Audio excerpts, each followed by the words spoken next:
Boa noite a todos os terráqueos presentes nesta transmissão intergaláctica. Vamos então aí começar, pelo assunto nacional, né?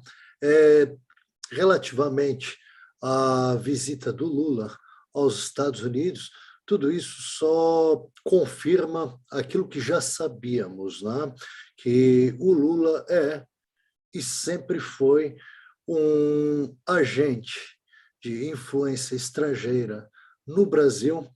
e só aqueles que ainda, digamos assim, nutrem algum tipo de esperança por terem receio de olhar para a realidade crua e bruta como ela é que ainda acreditam nessa falácia de que o Lula de 2002 não é o Lula de hoje, ou que houve algum tipo de transformação, já que em várias lives nós fizemos uma espécie de análise do que foram as gestões do PT enquanto estiveram na presidência, e naquilo que era fundamental, que era a política monetária, nada foi mudado, muito pelo contrário, o rentismo só ganhou, e relativamente aos investimentos que foram feitos no primeiro mandato do presidente Luiz Inácio, tudo aquilo foi uma espécie de golpe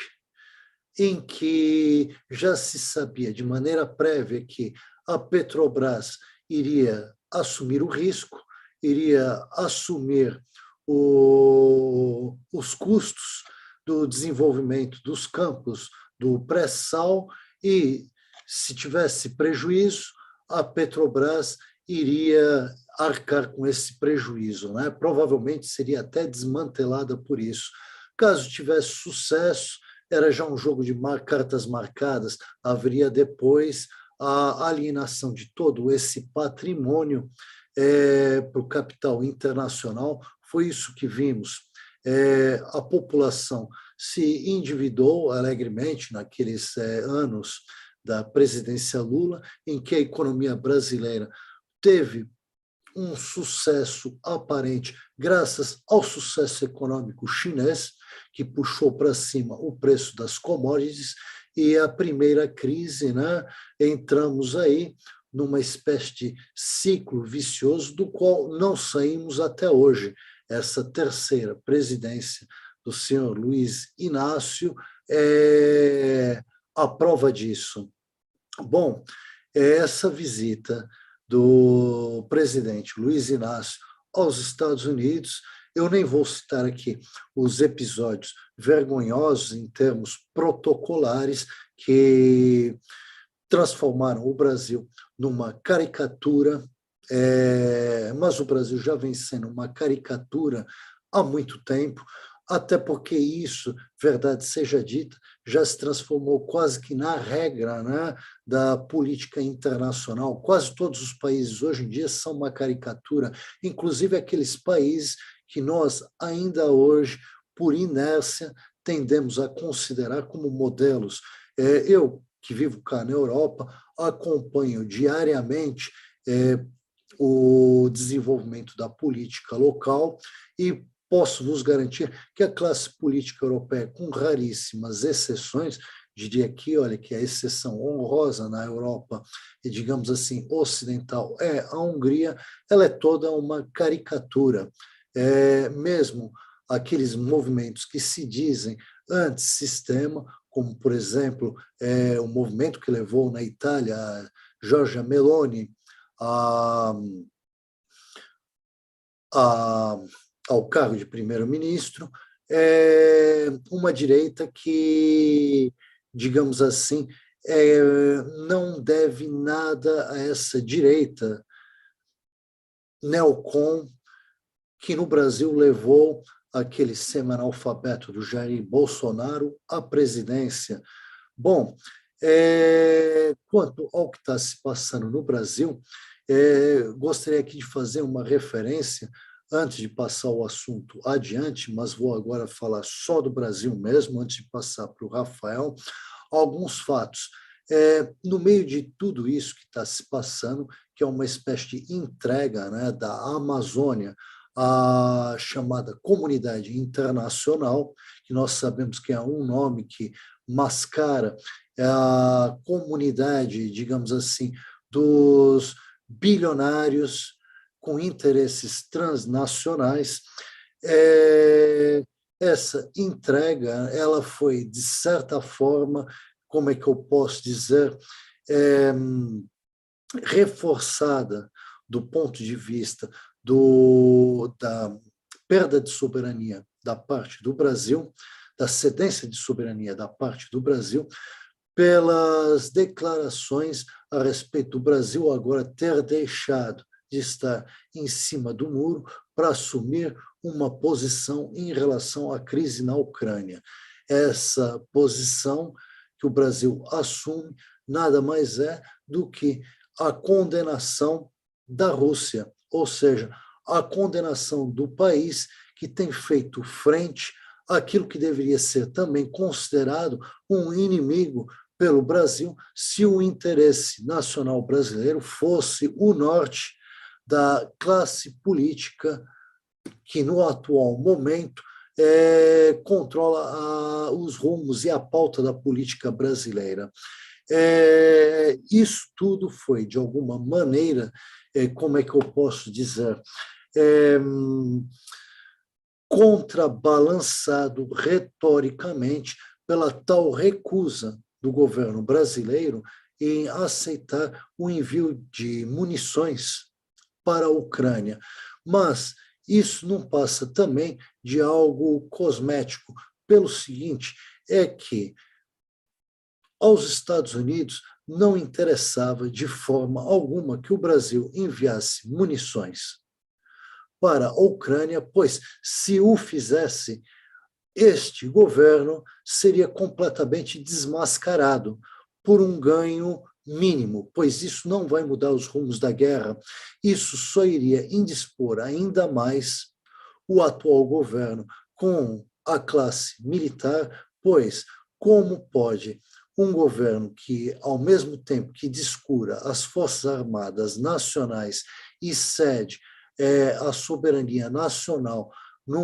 na fração mais importante do território,